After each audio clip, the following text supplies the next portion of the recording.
All right, we're going to be talking about the difference between speed and velocity. We're also going to be talking about the difference between average and instantaneous speed. All right, so speed. To calculate speed, if you know the distance that an object travels in a certain amount of time, you can calculate the speed of an object. So let's say that you have a stopwatch, you have the data, you know the distance is 45 kilometers, the time is 3 hours. That can give you the average speed. And just a reminder, average speed is found by the total distance, so the 45, divided by the total time, so the 3 hours. All right, so once you calculate that, it will give you 15 kilometers per hour. That is the average speed. Okay, but you also have another data set. So there is also an instantaneous speed. And it looks like the instantaneous speed is 22 kilometers per hour.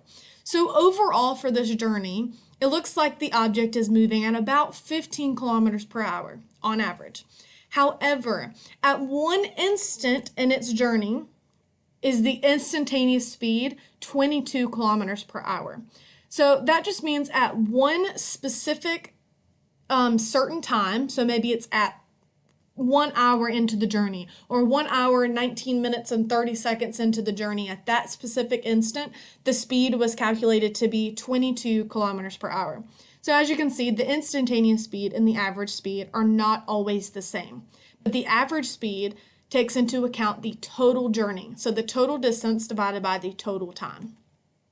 All right, if you would like to write down the formula to calculate average speed, sometimes you'll see that average speed is represented with velocity or v, but it's the total distance divided by the time interval, so distance divided by the change in time. You may also see it as speed equals distance divided by time. All right, as we use this formula, you may not always be calculating for speed. Sometimes you may have to solve for the distance that the object traveled or the time that it took for the object to travel. So I don't know if you're familiar with the triangle system yet, but this is just helpful if you need help rearranging physics equations. You can use this with several types of physics equations that we'll be using this semester. So as you can see, you have speed at this bottom corner is equal to the distance divided by the time.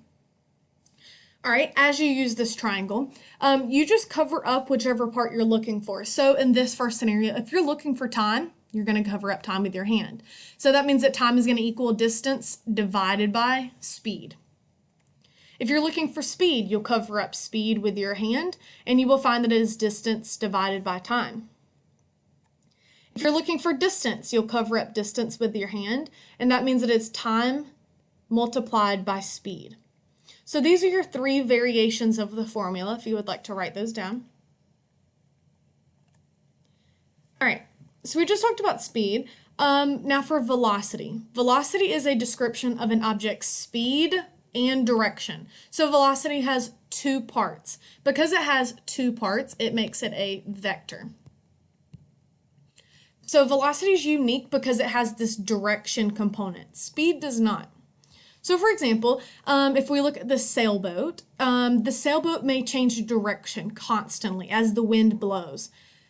So that means its velocity changes, even if the speed stays the same. The boat may be moving at 20 miles per hour, but maybe it goes north and then east and then south and then west, constantly changing its direction, but the speed stays the same.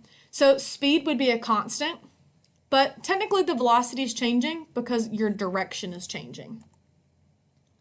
So because velocity depends on direction, as well as the speed that the object is moving, the velocity of an object can change even if the speed of an object remains constant.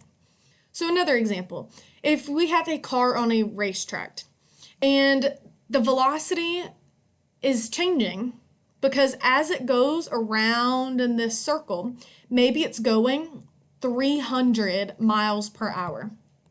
However, as you can see, the car is constantly changing direction. So because it's changing direction, the velocity is not constant. All right, so to summarize, velocity is a vector. It's a vector because it has speed and direction included whenever you're talking about the information provided by the object.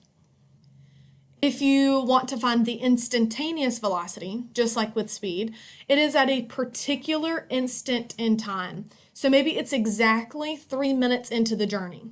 So it's at a very particular instant in time.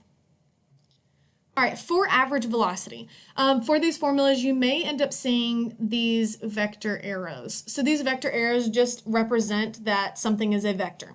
So this V average, that's our velocity. Our velocity is a vector, remember, so that's why it has this arrow up above it.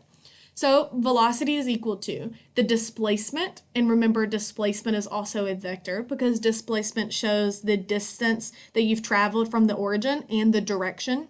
So they're both vectors, and then it's divided by time. The unit for velocity is always length over time.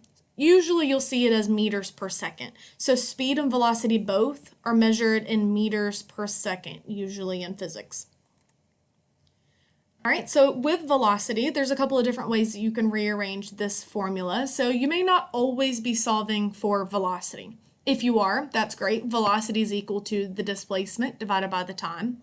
Let's say that you're looking for displacement. So you need to get rid of this time. So you need to multiply it, which is the opposite of division. What you do on this side, you have to do on the other side. So that would give you displacement is equal to velocity times time. All right, let's say maybe now you need to solve for time. So if you're solving for time, you need this time to be on a side by itself. So you do need to divide by velocity because it's currently being multiplied. That's the opposite, it cancels out, and you have to do it on the other side. So you would have time is equal to the change in displacement divided by velocity.